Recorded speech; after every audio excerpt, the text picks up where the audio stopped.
కూటమి దెబ్బతో ముఖ్యమంత్రి జగన్మోహన్ రెడ్డి ఇంటికి వెళ్లిపోయే రోజులు దగ్గర పడ్డాయని పెద్దాపురం ఎమ్మెల్యే కూటమి అభ్యర్థి నిమ్మకాయల చినరాజప్ప పేర్కొన్నారు. పెద్దాపురం పట్టణంలోని పార్టీ కార్యాలయంలో నియోజకవర్గానికి చెందిన తెలుగుదేశం పార్టీ, జనసేన, బీజేపీ కూటమి నాయకులతో నిర్వహించిన సమావేశంలో ఆయన మాట్లాడారు. రాజా సూరిబాబురాజు, రంది సత్యనారాయణ, అడబాల కుమారస్వామి, పామరశెట్టి సత్యబాబు, దుర్గా మోహనరావు తదితరులు పాల్గొన్నారు. అందరికీ నమస్కారం.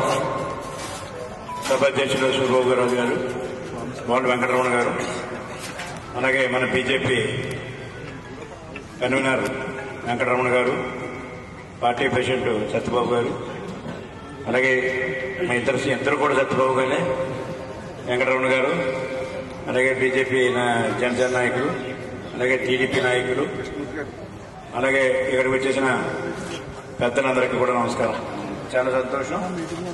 మనందరం కూడా మనం ఇలాగ మీటింగ్ పెట్టుకోకుండానే జనసేన, బీజేపీ, టీడీపీ కలిసి అప్పుడే 40-30 రోజులుగా మనం కలిసి ప్రయాణం చేస్తున్నాం. మనందరం కూడా ఎన్నికలు జరిగిన సందర్భంగా మన కింద ఫీల్డ్ లో ఉన్న ఇంకా అవ్వాల్సిన వార్డులు చాలా ఉన్నాయి. మనకి ఇంత దిగినా ఇంకా